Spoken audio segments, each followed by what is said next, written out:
Real Iowans, real talk, no drama. This is Justin Brady from the Jethro's Barbecue Studio. 2026 is almost here, and if you're a business owner, here's what you're used to. You're used to taxes on top of taxes on top of taxes on top of taxes. And eventually, if you're really lucky, that money makes its way to you. Eventually, sometimes, maybe, hopefully. In 2026, things are a-changin'. And so Big Beautiful Bill plays into that. SALT deduction has changed or plays into that QBI. A bunch of numbers and acronyms and letters that I don't understand that terrify me. So we've brought in a ringer, Ann Hartz with Ann Hartz CPA. Thank you so much for coming in here. Thank you for having me. Breaking this all down. Full disclosure here, everybody. Ann does my taxes, so she knows all the dirt. But what was it? What's it? She knows where the skeletons are hidden. Let's start with the Iowa business tax incentives for 2026. There was Senate File 657. Why does that matter to business owners? Like, what are the big changes that you're advising people on? Well, Iowa has changed significantly in the last, actually, this will be the fourth year. They're kind of trying to graduate to this flat tax that Iowa is putting into place. I believe it's 3.8. But in doing so, Iowa now just takes your federal taxable income, and they take that and modify it. And really, at this point, your only modifications on Iowa are generally if you contribute to a 529 for your children. I mean, as far as residential or individual tax. So, but it's been a graduated thing, and it used to be you could deduct what you paid to federal on state, but you can no longer do that. That was one of the changes, the biggest changes, because, you know, if you take a high income earner and they have, say, $20,000 withheld on their W-2, they could deduct that on Iowa, and they can't do that any longer. Oh, that's changed in 2026, or did that change already? Already. That changed like 3 years ago. Or graduated. The first year you could do it, and then the next year you couldn't. But what that actually means is now, on Iowa anyway, yes, they lowered the rate, but that means you have higher income that is being taxed because they're not allowing those deductions any longer. So, and you know, they have to get their money somehow. So, I mean, yes, it's lower though overall. Yeah. Okay. So the taxes are lower overall. Yes, because of the rate, of the lowering of the rate. No. The highest used to be 9%, and now it's a flat 3.8. So it is a pretty significant drop. Yeah, that is a pretty significant drop. There are also incentives now in 2026, right? Well, not specific to Iowa. I mean, in general, there are, you know, because of the Big Beautiful Bill and that kind of thing. And so we'll get into a few of those, but there are and I don't know what any of this stuff means, but business incentives for growth. There's seed investor. There's seed investor stuff, R&D tax credits, replacing older credits. What is that stuff? Does that even matter? Not much. Those are mostly for your big corporations that, you know, for R&D is research and development. So to be honest, in the area that we do taxes, we don't really have a lot of clients that would apply to. Yeah. Is there a trickle down effect though? Like, will there be more contracts? Does that matter at all? I can't tell you. I don't know. That's kind of out of my realm. I'm sorry. So what's the QBI? What's the QBI deduction? QBI is the qualified business income deduction. That was actually put in place the first round when all the big changes when Trump was put them in place. And what that is you get 20% of your profit as a deduction. That's the easy explanation. There's, you know, phase outs and things like that when you get to a certain level of income, but it just incentivizes people to have a business because you can get that deduction on your individual return if you own a business. And then, so what's changed is this we thought was temporary. Correct. And now it's permanent. It's made permanent by the Big Beautiful Bill. Correct. And so does this change then how Iowans are doing their taxes? Like, is this just kind of like what happened last year? Now you can do this year?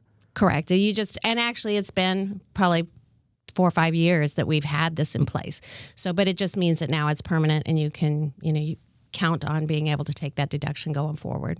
Yeah, because for those that don't know, if you have like a business, then because this is the thing that confused me when I got my business, and I'm like, wait a minute, I'm paying taxes through the business, and then I pay taxes again when I pay myself out of the business.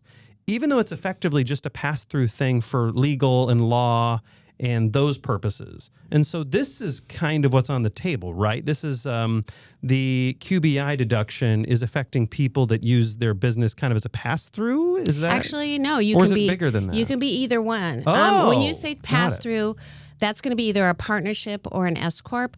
That return is done separately, and then it generates what's called a K1, and then the K1 is reported on your personal return. But also, if you have a sole proprietor in your Schedule C, that's what you would do on your personal return. You still get that 20% deduction of that profit. Generally, though, when you get to a certain level of income, you don't want to be a sole proprietor. It's more beneficial to be an S corp. Mostly because of self-employment tax. You're able to reduce your amount of self-employment tax, if you are an S corp. Pardon me.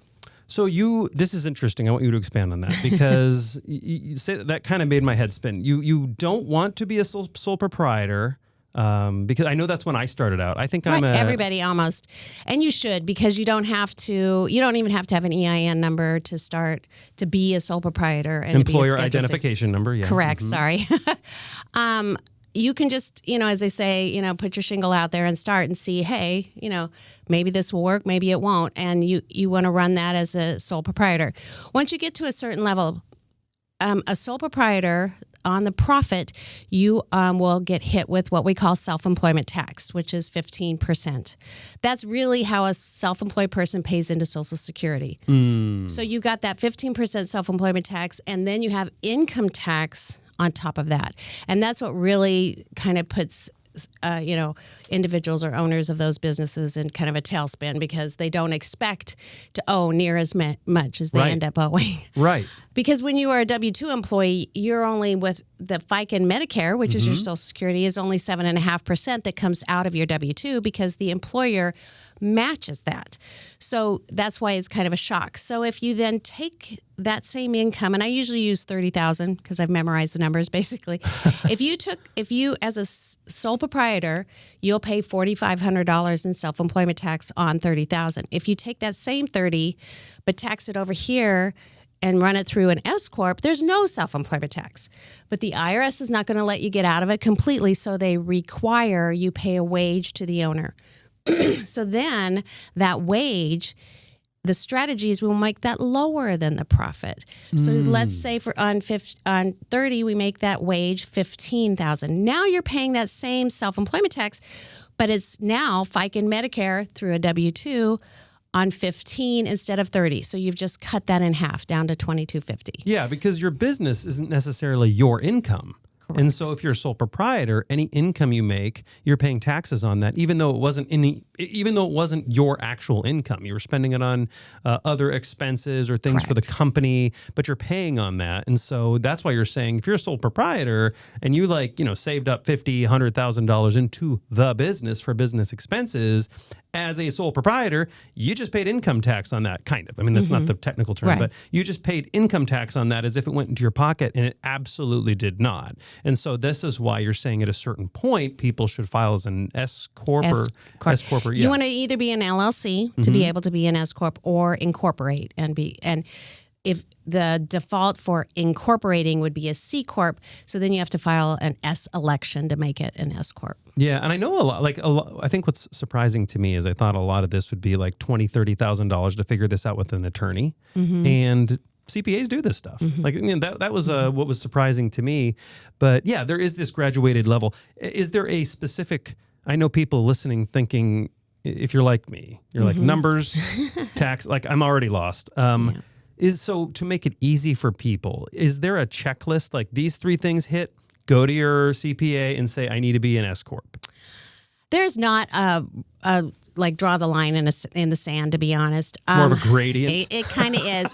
And the reason for it, I feel like it's always going to save you money. But you have to take into consideration it costs you more money to file that way, because now you have 2 different tax returns. You have a business return and a personal return. And you also have to do payroll taxes. So you have to pay somebody, hopefully our firm, to do your payroll. So you've got that expense on top of it. So I usually say $20,000, $25,000 is kind of profit, not gross income, but profit of $20,000 to $25,000 is where the savings would exceed the added expense of filing sure. that way. Yeah. That makes more sense. So Yes. yeah. Okay, so once you're starting to make 20, maybe 30,000 in profit, In profit. it's probably time to get out of the LLC or get out of the sole proprietorship. And that is a beautiful thing about Iowa, at least, is you can, like you just said, you can just hang up a shingle and start a business in like a day, which people around here don't understand how valuable that is, because as I meet business people in like Europe and other countries in Japan, and you realize that the process of starting a business, they're not allowed to do that. It's not that easy. Really? It's actually way harder. I remember a conversation I had with two people in Austria, and they're like, well, what do you, like, they were terrified at the idea of starting a business. They're like, well, what do you do if the business doesn't work out? It's like, you start another one. And they're like, what? How do you do that? And I'm like, they're like, how is that even possible? I was like, I mean, I did it in 2 days. Like, my business failed. I closed up shop and I started another thing. And they're like, it was just dumbfounded, like deer in the headlights moment. And so I think a lot of people don't understand that even though this stuff seems complex, it's actually a value to business owners who just like, overnight, I'm going to start a business. I'm going to, I'm going to do a Shopify shop. Love Shopify. Full disclosure, I'm a shareholder, small shareholder. It's not like I own the company. But people can just do that immediately and basically make that jump when they're ready. Well, and the wonderful part about that is, just like you said, you can experiment and okay, if it doesn't work, then you're not really out anything, and you can just try something different rather than go through the expense of setting up the LLC, et cetera, and then it doesn't work. It's just better to try it that way. And to be honest, doing the LLC and then filing it as an S corp, there's no benefit to that if you're at a loss. And many times in the beginning, when people are just starting out their business, they don't make money. It takes time to get that growth, or a lot of times if it's heavy, in retail, or they have to buy, a lot of, equipment or things to start that business, it will take a while before you get to that point where you have a profit.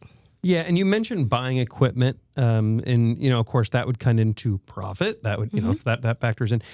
About this time of the year, this is probably, I know there's a lot of bad advice out there. You and I have talked in the past about TikTok tax advice. You should probably not be consulting TikTok for your tax advice. But there is this old saying or old idea that now it's the end of 2025.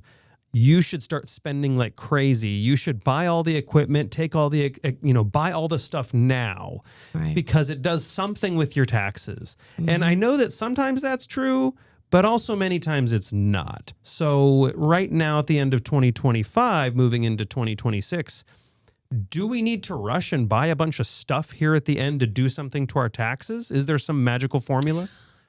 Again, there's no magic formula, but I keep trying to get the magical formula. I do believe, though, it's a really good time to look at your numbers. And many people don't even have their financials current, and that's really important too, to keep your books current, so you can look and see, where am I today compared to where I was last year at the same time. And if it's higher, yes, you are going to pay more tax because your income is higher. So that's the time to purchase, not necessarily equipment, just to spend some money if you don't want to pay more taxes. However, caveat, I don't think there's anything wrong with paying taxes. Obviously, that's what I do for a living. But I also feel like that's why we're in business. You want to have a profit. You want to be able to have income to live off of. But if you've had some item or some piece of equipment or something that, is your dream thing that, boy, someday I'm going to get that, now's the time to buy it. Another thing that I do for my business is I feel like I want to invest in my employees. I want to keep them happy. I gave bonuses because I want them to be happy. And the problem is sometimes with that, there's that expectation every year. I mean, I make it clear, look, we had a good year. Doesn't mean we're going to have one every year. Good point. But, it is a time to spend money. And some things, you can, like if it's equipment or vehicles, things like that, you can decide you want to purchase it within the year, before the end of the year. But you can decide, do I want to depreciate it out? Like a vehicle is a 5-year property, equipment is 7-year property, or you can take it all as a 179 deduction. Or because of the big beautiful bill, they have now increased what we call bonus depreciation. Last year it was at 60% of whatever you purchased. This year it's back to 100%. So any equipment, there's an astronomical amount, you can do, you can purchase. I can't remember the threshold, but you can take 100% of that. So if you buy a $20,000 piece of equipment, personally, I had to purchase a server this year, a new server. And so I will be, exactly, that's what I thought too. Boring. But that will be $179 or a bonus depreciation item, so I can take 100% of that this year. But again, that's something you can decide on the year. And when you're sitting down with your tax preparer, do I want to do it all this year? Or do I expect next year to be even better than this year? If it's going to be really good and you don't have a lot of purchases you can make, maybe you want to spread that out over, the life of that equipment, so you can get that expense. I was always under the assumption that small, medium-sized businesses are kind of your sweet spot. Mm-hmm, and absolutely. I was always under the assumption that if you're a small, medium-sized business, you have payroll, you have employees, these are things you're just doing. You just do this. This is but that's not true at all. Like there are a lot of small, medium-sized businesses with payroll, with people that have no idea what their current financial picture is. Mm-hmm. And they do that essentially at the end of the year. Like when their tax preparation, it's always a surprise. And they're always like, oh my gosh, I hit this other tier in my personal income. I didn't know I was that close. I would have done X, Y, and Z. And so many of these small and medium-sized businesses aren't aware of this, right? Like you deal with this a lot. Yes. It is because they just look at their bank balance and they aren't looking at financials. And I've always said your financials can be a tool to help you grow your business if you keep them up and keep them current. It's just, obviously, it is my business, but what I do for a living, but I do believe that's the only way you can grow, plan to grow, I guess is a good way to put it. And I'll say I'm guilty of this. Like probably this year, you can probably tell me better than I can. But I'm definitely guilty of this. Why are people like me? And obviously, I'm probably like one of your smaller clients. But why are small and medium-sized businesses? Why are these owners neglecting to do this? Do they have this perceived cost? Like it's going to cost me so much money and I can't afford to do that? Or is it just that they don't think of it? What's the big problem? Most of it is they're just engrossed in their business. Sure. And I tell people, you're in business we are all in business for what we love to do. Right. And what most people, they don't love to do the nitty-gritty paperwork. They don't want to do the books. They don't want to have to look at that. They don't want to have to deal with that, to be quite honest. And so that's what we're here for. And again, sometimes they feel like it's cost prohibitive, but I don't. I believe, and again, that's a deduction, especially if you're looking for deductions. It's a good thing. It's really very valuable to have that information there. And not just at the end of the year, all year long. I love to look at your year-to-year comparison. Where am I, in December of this time last year? Where was I? Am I ahead? Am I behind? What am I doing? How am I going? Am I going in the direction of my goals? That kind of thing. Yeah. So is there a list? I guess, is this like a monthly thing that you should be meeting with your CPA just to do quick touch-ins? Is that too often? I think that's quarterly? A little too often. Okay. We like quarterly, maybe quarterly, even a couple times a year. Yeah. So it's not really that big of a lift. Is that just like you set up a call with your team and you're just like, for a CPA team and you're like, hey, here are the 4 touch points. Let's just schedule a meeting. Let's go through the finances. And like a CPA will just lead you through that process. Absolutely. Yeah. It's like very simple. It's probably something I don't think I do that. So maybe I've learned. Well, and a lot of times there's growth ratios and things like that we have the ability to look at other industries or, and look at your industry. Are you, is your income percentage or whatever, gross profit percentage as they call it, is that the same as as other companies in your industry? Are you lined up with where other people are? Those types of things are very informative as well. I think things like TurboTax and these like startups and companies, which are great, but they're really good for like people who have a W-2, they have a job, and things are very simple. It's kind of the same process. But for small, medium-sized businesses, as I've learned actually in my past, that's not a good tool at all. It's kind of a disaster. And so having someone that thinks about you or thinks about this strategic is something I didn't think was actually a thing, but very much is a thing. As we go into 2026 then, so you're like, be aware of where you're at. Can people scramble at this point? I mean, it's almost like January 1st is almost here. Is it possible for people to scramble, figure it out, and like buy the stuff they need here within 2 weeks span? Is that still possible? It is possible. Yeah, so you could get on this now if you want to figure that out. So with that being said, is there a list of things that you're telling your clients, like here, 2026 is coming, January 1 is close, here are the big priorities you need to be focusing on right now before the calendar year switches over? I wouldn't say we have actually a list, but I do like to look at, where they're at today, compared to where they were last year.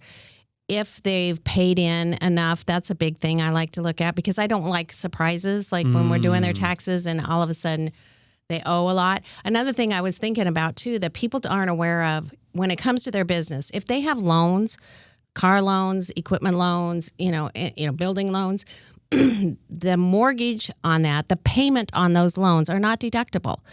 But you're paying out big payments oftentimes. Right. So people's cash is not there. But then when I'm doing their taxes, I'm saying, oh, you owe this much tax. Your profit was way higher this year or a lot or more than last year. And they'll like, how can that be? I have no money. That is why. Yeah. It's because those payments we cannot deduct. So you do need to keep that in mind when you're trying. And that, again, is a good reason to look at it right now so that you're not shocked when the time comes. But what we like to do is ballpark where you're at right now and what that tax liability would be possibly, and then pay in either increase. When you're an S Corp, you're doing it through your W-2, so then we'll increase that fourth quarter withholding to kind of cover that.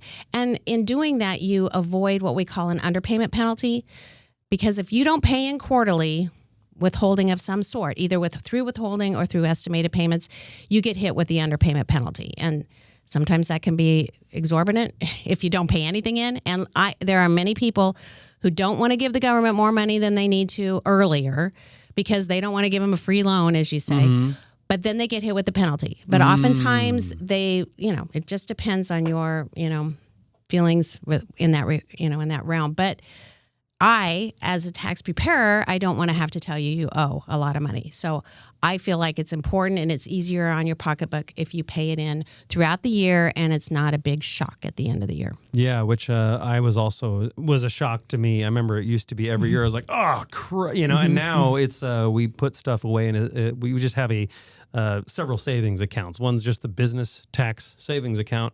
Money just sits there. And it's interesting because it has changed my mentality, because at the end of the year, I knew some of that in my savings account was taxes, and I knew some of it wasn't, and I kind of generally had an idea. And it still stings. Tax season still stings when I write that enormous check. It still drives me crazy. But it's not as painful anymore because it comes out of this account that I've already mentally written off. Correct. So I just write a check from that account, and it's still, no one wants to write a big check, but it's not even close to the pain because I already withdrew that in my head months ago. Sure. Ann Hartz CPA. If people are scrambling, I'm going to send them all your way. How do people reach out to you or learn more about what you do? Well, everyone can have an hour free consultation, and I oftentimes help people, brand new people who just have that idea in their head, or maybe they've just started a business and they want to make it official. So we do that a lot. If you're already a client, and we offer bookkeeping, payroll, and taxes, so we will kind of push our people to take a look at where they're at this year, right now, whether there is something that should be done. But yeah, just give us a call and set up a time and see if it's something that we can help you with, basically. And what's the website? CPADesmoines.com. CPADesmoines.com. Ann Hartz, thank you so much for coming on the Iowa podcast. Really appreciate it. No problem. Enjoyed it. Yeah, here's a wild thought. So if you or a loved one or a friend are hurt on the job, did you know a timer immediately starts? Yeah, there's a timer in which you have to notify your employer. There's also a time frame in which you have to file for workers' comp benefits. The whole thing's really confusing. So I asked workers' rights attorney Nate Bolton of Hedberg and Bolton to come in here and break the whole thing down under 20 minutes for free, something you can watch on your phone right now. If you want to see the conversation, it's really easy. Go to iowapodcast.com/Nate. That's the short URL to make it easy. iowapodcast.com/Nate. If you want to skip the whole thing, you just want to call him, you just want to reach out directly, that's cool. Go to workerslawyers.com. Again, that's workerslawyers.com, and he'll straight up give you a free consult. That's pretty cool.